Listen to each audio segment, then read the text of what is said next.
Hello and welcome to CEO's Guide to Sales Brilliance. I am Janice B. Gordon, the customer growth expert, host of Scale Your Sales Framework and podcast.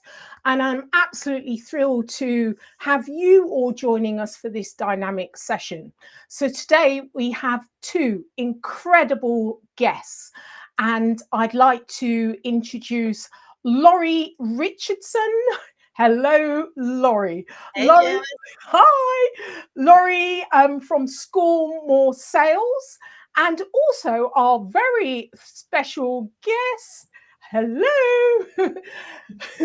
Alice Heiman, the sales strategist for CEOs.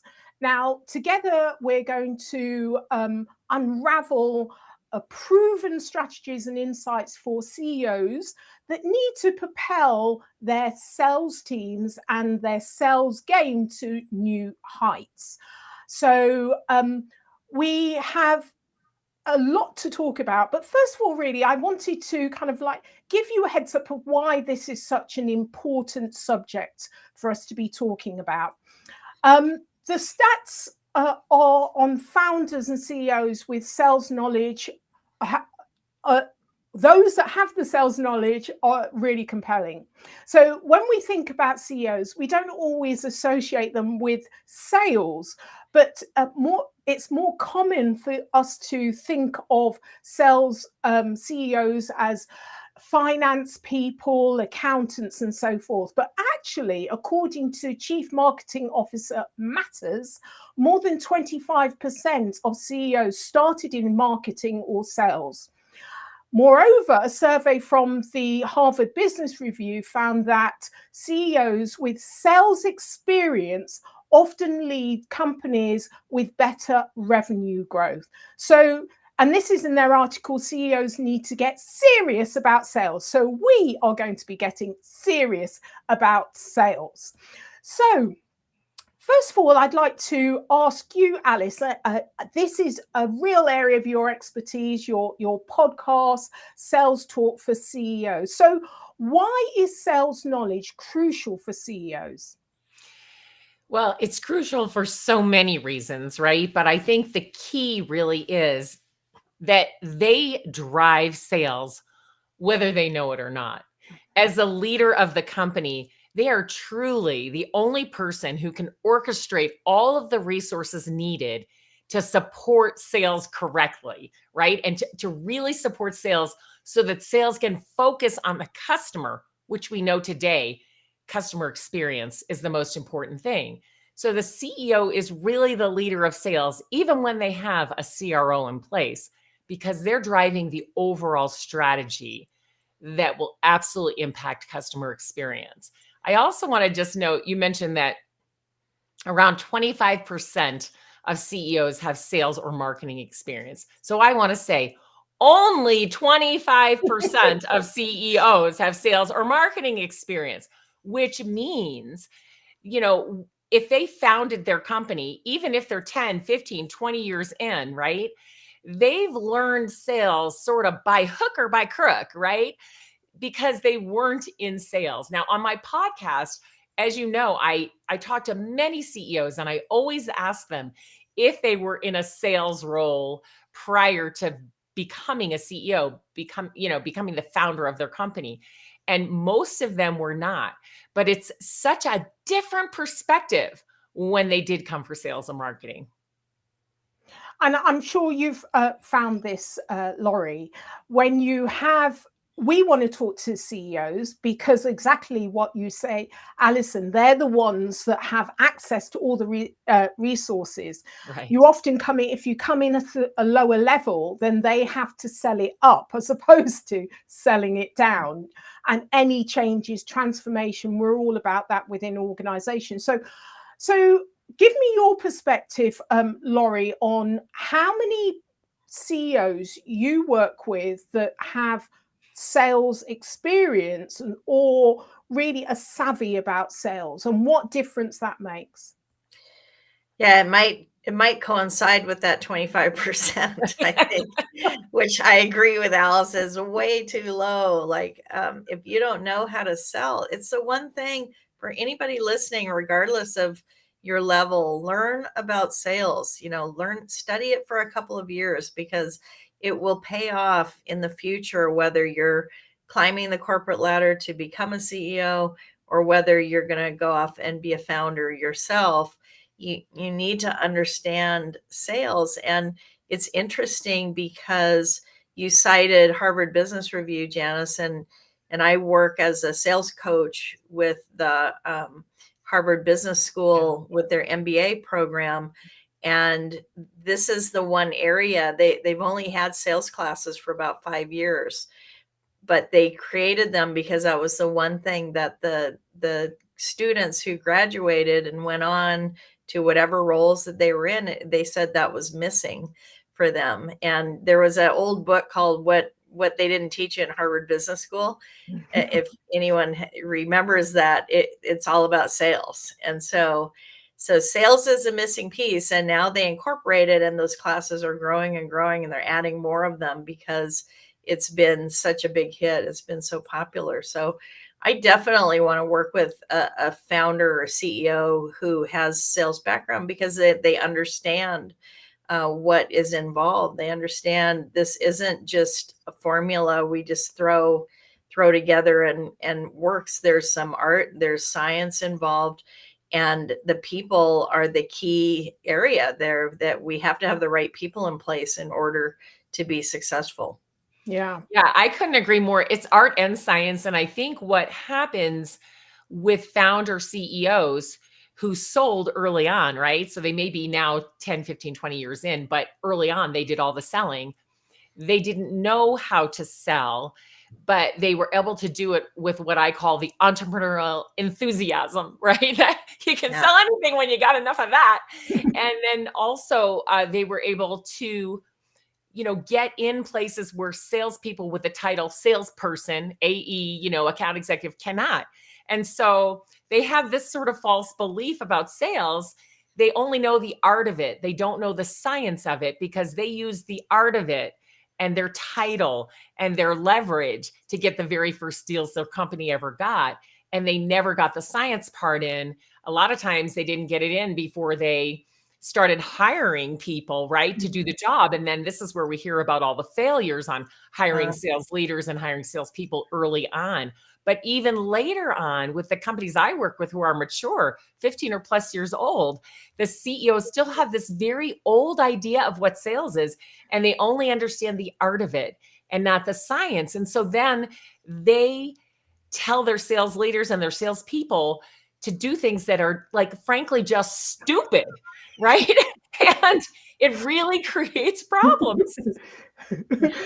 I worked with for many years in accelerator program. Often the companies are from startup, but they may be 5 years in, turning over, up to 10 million. And even then, so many of the founders wanted to talk to me. I taught the sales side of things and mentored them, wanted to talk to me about how they can get a salesperson in to do the sales. Right. It's like, what are you talking? You're the salesperson. This is your project, your passion. You've invented, you're the best person to sell. And not only that, in selling, you learn about what works for your unique market, customers, what to say. And also they want to recruit a big, successful salesperson and pay them a ton of money, and that's often completely wrong for where they're at. So I know, Alice, you've probably come across this. They just want to offload that. It's one of those problem children that they can't wait to get rid of, not realizing this is the engine of the business. Well, Lori and I have both seen it many times, right? They want to get sales off their plate as quickly as possible. And I agree with you. And I know Lori will say the same in a minute here, that in the early days of your company, and then I believe also sometimes as things change at your company, the CEO has to be involved in sales, right? So I always say the CEO will always have a role in sales, but that role changes as the company matures. So in the early days, not only do they need to do the selling, and they should hire an assistant to help them, because most CEOs are not going to be really good on the details, and that's where they fall down, right? So don't hire a salesperson, hire a sales assistant who can help keep you on track. So you do the art part and let the assistant do the science part, and it'll meld together. And then document, right? So everything that works, because like you said, Janice, for every market, it may be a little bit different. And as you go into that marketplace and learn what's working and do the art of it as the CEO, the science will start to come clear, because what you do works. It worked again, it worked again, it worked again. So if you document all of that, now you've got a really nice playbook, so that when you start to hire people, you have something to train them on, versus, oh, just watch how I do it. Just do it like me. Well, let me just tell you, no salesperson can just do it like you as the CEO. It will never work. Yeah. That's the hardest first hire, is the salesperson who, and this is why I don't often work with startups with the first hire, because it's just so hard. It's just like a specialty that I don't do. But what you said, Alice, that was really important, is you hire a salesperson next, not a VP of sales. Right. That's where a lot of people do. They do well, that. I would just hire a sales assistant, somebody to coordinate and document all the things you're doing. Then I think you'll be ready for a salesperson, but not a sales leader. Right. You need someone to do the work, to make the connections, and make the calls, to build things up. And you need to tie it in with good marketing, so that the salesperson doesn't have to come up with the value proposition and all the materials and all the that messaging. Yeah, exactly. It's bringing back memories. I'm getting like, it's like, it gives you trauma, it's like traumatic situation. We've all been there. Like, oh, here, salesperson, here you are. Please call some people and get them to buy something. That's all I get. No, I no customer profile. I get no materials, no value prop, crappy website. I mean, and it's sad, right? And it's sad because the economy is not at its strongest right now. So in the past, the charismatic founder could get people to go, oh, all right, I'll give it a try. Now they're like, we need 3 signatures, and I don't trust that this is going to do the job for us. So it's hard. It's hard to be that early salesperson in that kind of a situation. And I think I wonder if you guys agree with me that the risk involved with buying from a startup, or even just a company, if they're 20 years in, but they're so much smaller, right? So you've got these big Fortune 500 companies, and these smaller companies all want to sell them their software, their products or services, right? And there's so much risk there with these big companies buying from them these days, because these companies are being acquired. They are going out of business. They are not financially strong.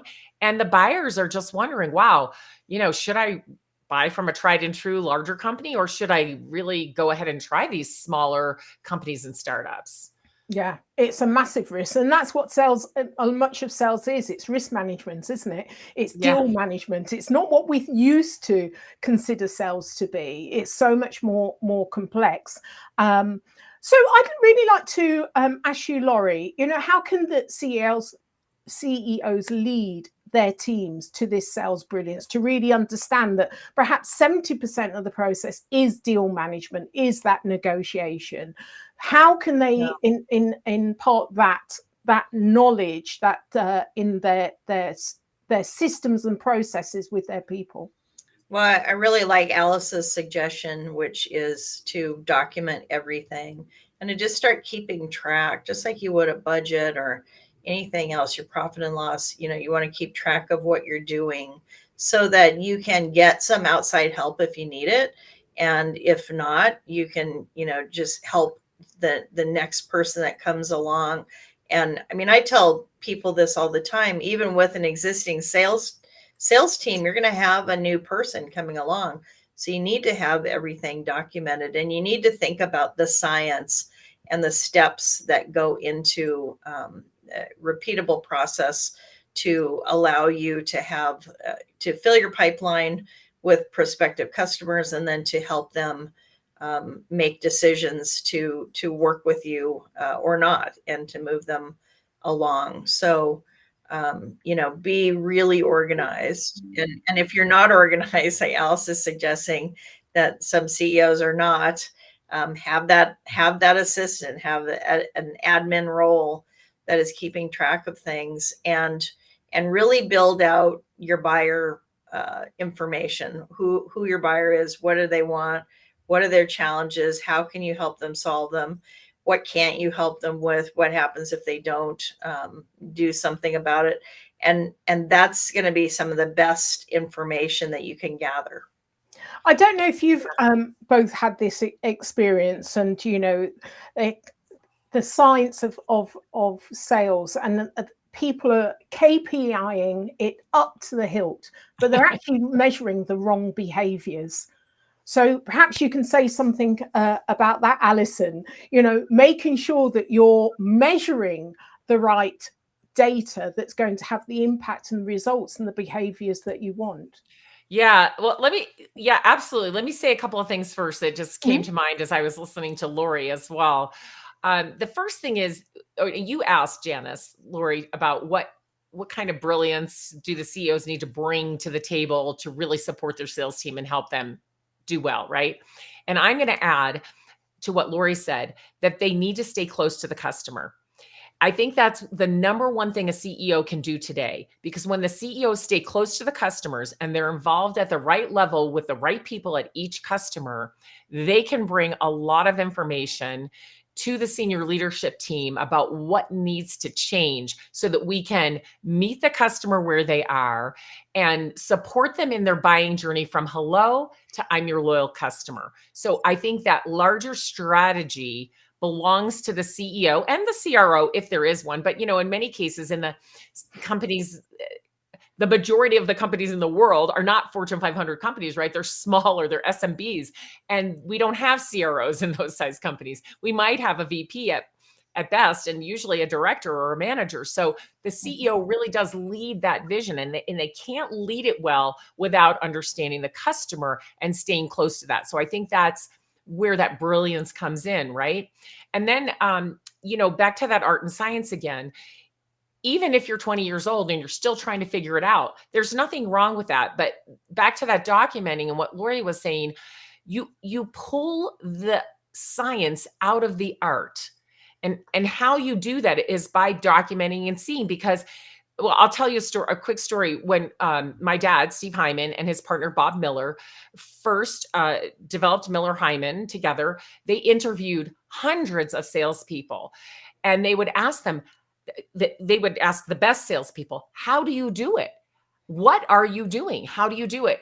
And most of the salespeople would say things like, oh, people just like me, or I'm really good at this, or things like that. And then they would dig deeper and deeper, and they could pull the science out of the art, because those salespeople who would say, well, people just like me, or I'm good at that, really were doing the same things consistently over and over and over again. They just couldn't tell you that until you pulled it out of them. So they thought it was all art, but Bob and Steve pulled out the science and put it into their books. So that's why I think it's so important for the CEOs to document, because they will find that they are doing things repeatably that work, and they'll get the science out of it.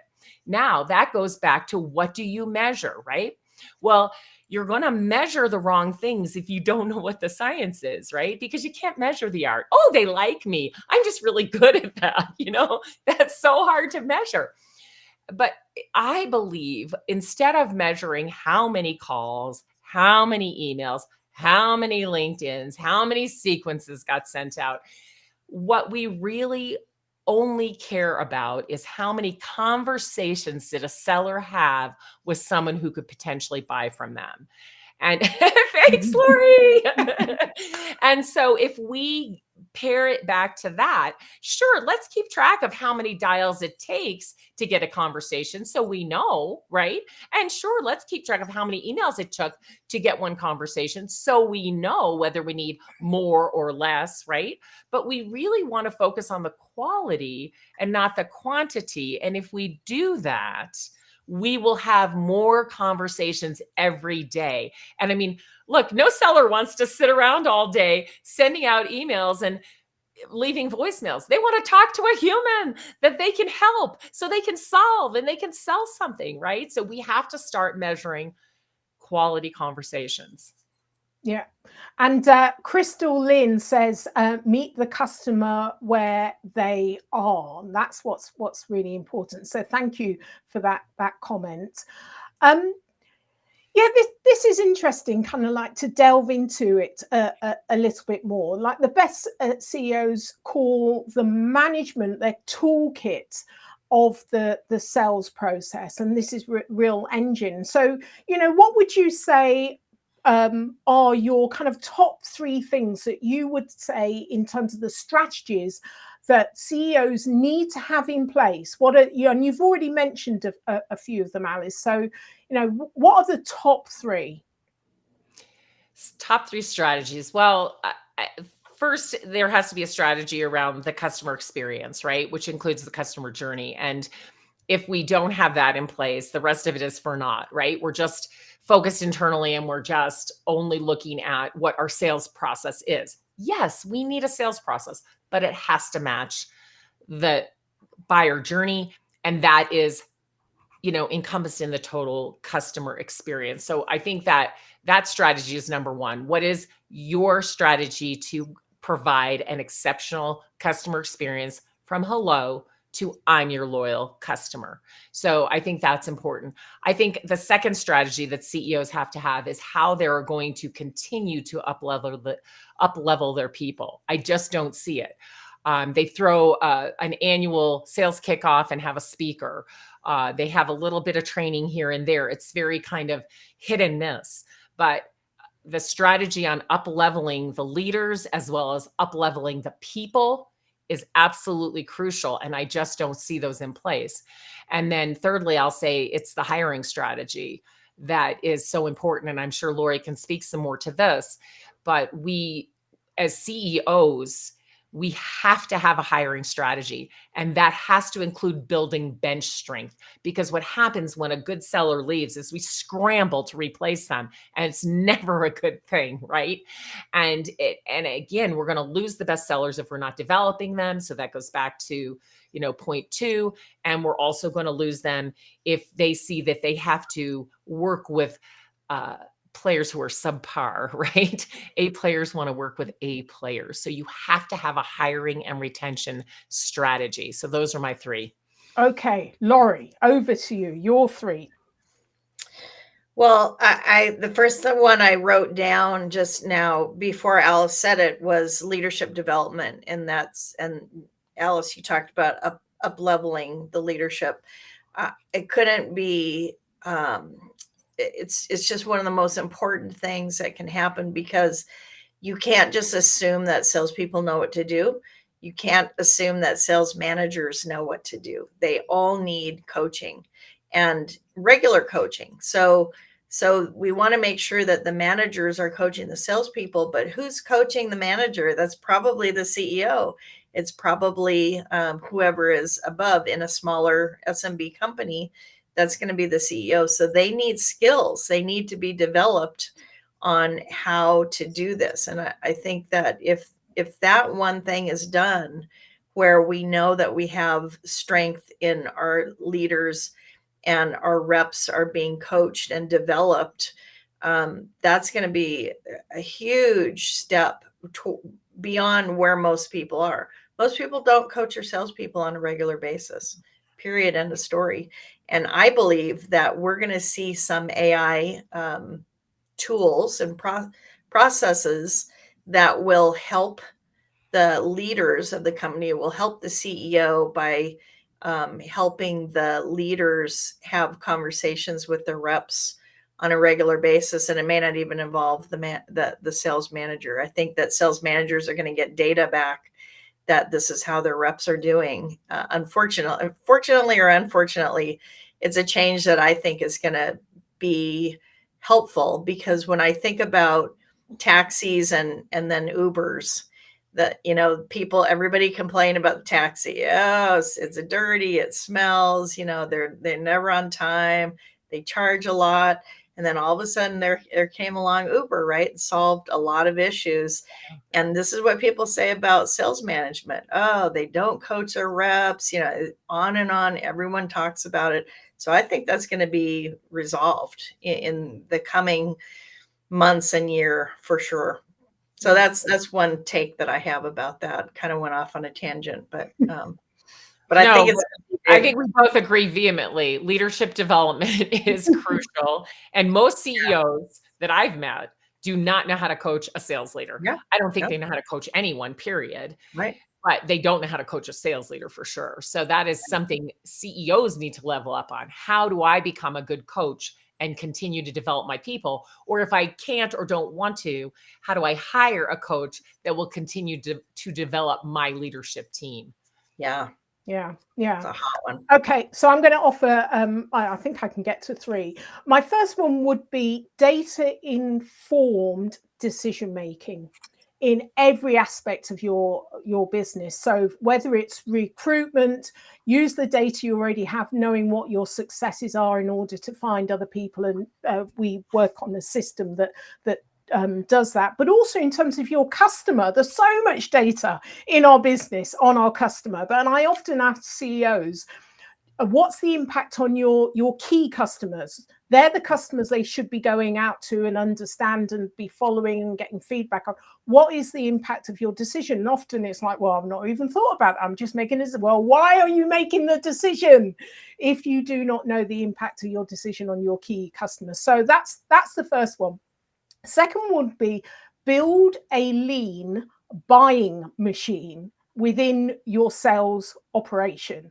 And Scale Your Sales always talks about the buying process rather than the selling process. And that's what we need to be focused on. And so there's a lot of, it's not 180, it's a 360 turn to really think from the customer's point of view. And so my third one would be, sales is a team sport. And the way that happens, it's about being customer centric. So we're all focused on the same thing. Everyone in the organization is focused on the same thing. And that is your customers, your key customers, and all of the analytics. And it's really all of that should work in sync together. So being a customer-centric organization, using the data in order to do that and make sure that you're a buying machine and you're all aligned. So they would be my 3 things. Okay, so last word from my guests then. So Laurie, last word from you. Alice touched on hiring, and I couldn't agree more that who you hire in the roles is going to be critical to your success or failure. And you want to have a process to do that. A lot of people know that I use a process that involves a tool to help assess core sales competencies. And with managers, core sales management competencies, it's the science part that I can't get right just by guessing. I've never gotten better than 50% in terms of hiring the right people. And so I took the pressure off myself by using science to help me do that. And it works wonders. So I'm going to suggest that people know how to, how else are you going to find whether someone's coachable or not? How else are you going to know if someone really has a will to sell? Because I'm going to say that in my interview. Oh yeah, Alice, I'm really dedicated and I want nothing more than to be successful. I could sell her on me based on what I've learned in sales to win her praises, to move me on in the process. Yes, the salespeople are good at selling you on hiring them, aren't they, Lori? Well, my last word, I'm going to give a shout out to Mark. Firstane, who is on with us today, and I got to interview him yesterday. He shared his story, which I hope everyone will listen to the conversation that Mark and I had, because he really shares where he failed in hiring salespeople and how he recovered from it. So thank you for that, Mark. And also, he made a comment there. Let's see if I can still see it.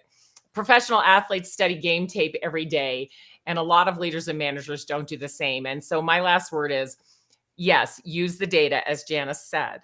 Use the data. That's your tapes, right? Those are your game tapes. You're watching them over and over again, right? You're watching that data. You're watching that data to provide an excellent customer experience. So what is an excellent customer experience?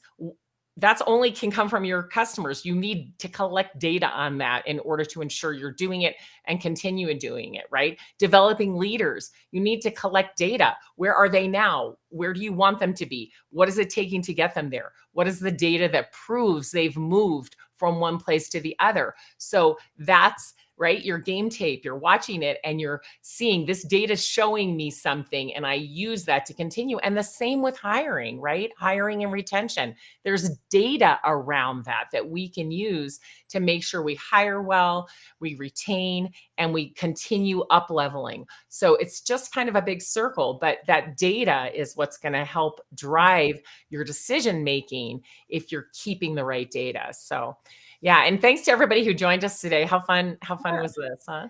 We love data. Yes.